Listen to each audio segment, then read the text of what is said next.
హైదరాబాద్ సిటీలో శాంతి భద్రతల పరిరక్షణకు మరింత బలోపేతం చేసే చర్యల్లో భాగంగా సిటీ పోలీస్ విభాగం పోలీస్ అధికారులు సిటిజన్స్ తో కలిసి Hyderabad city security council HCSC ఏర్పాటు చేసింది.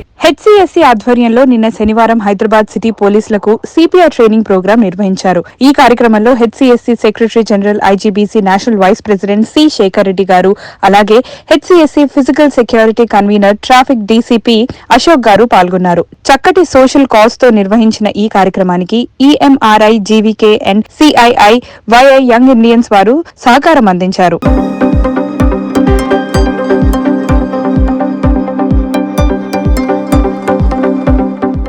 సిటీ సెక్యూరిటీ కౌన్సిల్ ఉద్దేశం ఏంటంటే సిటిజన్స్ అంతా కూడా పీస్ఫుల్గా ఉండాలా, ఒక మంచి సిటీగా ఉండాలా. దీనిలో మాకు ఒక 5-6 వర్టికల్స్ ఉన్నాయి ఈ హైదరాబాద్ సిటీ కౌన్సిల్లో. ఒకటేమో ట్రాఫిక్ విషయంలో, రెండోది human safety, then cyber security, plus ఈ డ్రగ్స్ విషయంలో కూడా ఇది చాలా స్ప్రెడ్ అవుతుంది కదా, దీని విషయంలో కూడా మేము చాలా అవేర్నెస్ ప్రోగ్రామ్ చేస్తున్నాము.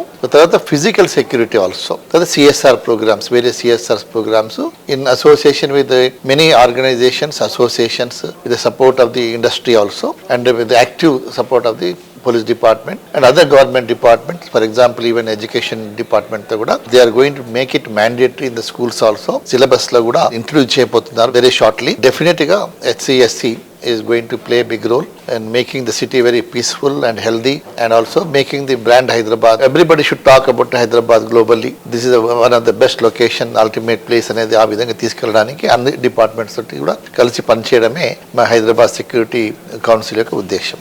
Hyderabad City Security Council headed by our CP sir had initiated one CPR training program for our police officers who will be on field.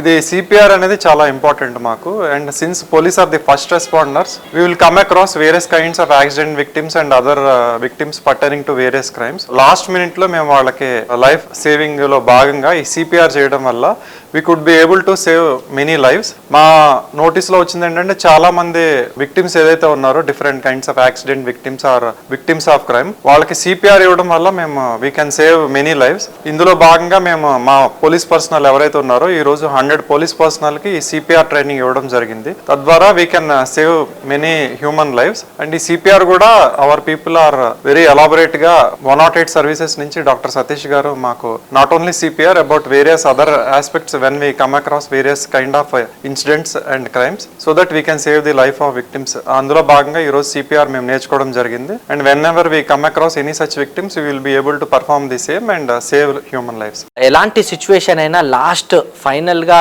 Conclude అయ్యి పడిపోయే సిచ్యువేషన్ వచ్చేసి cardiac arrest. Maybe heart attack అయి ఉండొచ్చు, లేదా blood loss అయి ఉండొచ్చు, injuries అయి ఉండొచ్చు, ఫ్రాక్చర్స్ అయి ఉండొచ్చు, ట్రామా అయి ఉండొచ్చు, అసాల్ట్ అయి ఉండొచ్చు, సుసైడ్ అయి ఉండొచ్చు. సో ఇలాంటి ఎలాంటి సిచ్యువేషన్లో అయినా ఫైనల్ గా ఎవరైనా పడిపోతారో ఆ సిచ్యువేషన్ కార్డియాక్ అరెస్ట్ ఎప్పుడైతుందో ఆ సిచ్యువేషన్ ని గుర్తుపట్టి, సో ఆ పల్స్, బ్రీదింగ్ అండ్ స్పృహలో లేకపోవడం ఇలాంటి గుర్తుపట్టి ఇమీడియట్ గా రియాక్ట్ అయి చేయాల్సిన టెక్నికల్ కాన్సెప్టే CPR. సో ఆ CPR ద్వారా సో మనం ఇమీడియట్ గా రెస్పాండ్ అయ్యి ఛాతీని నొక్కి సర్క్యులేషన్ బ్రెయిన్ కి ఇంప్రూవ్ చేయగలిగితే ఆ బ్రెయిన్ యాక్టివేట్ అయిపోయి మళ్ళీ బతికొచ్చే అవకాశాలు ఉంటాయి. సో ఆ బ్రెయిన్ సెల్స్ చనిపోకుండా ఉండడానికి మనం ఈ CPR కంటిన్యూస్ గా చేస్తూ ఆ ప్రీ హాస్పిటల్ కేర్ అనేది అంబులెన్స్ సర్వీస్, ఎమర్జెన్సీ సర్వీస్ వచ్చేంత వరకు ఆ వ్యక్తిని CPR చేస్తే ఆ బ్రతికే అవకాశాలు ఎక్కువ ఉంటాయి. సో ఆ టెక్నికల్ స్కిల్ ఈరోజు అందరూ నేర్చుకున్నారు.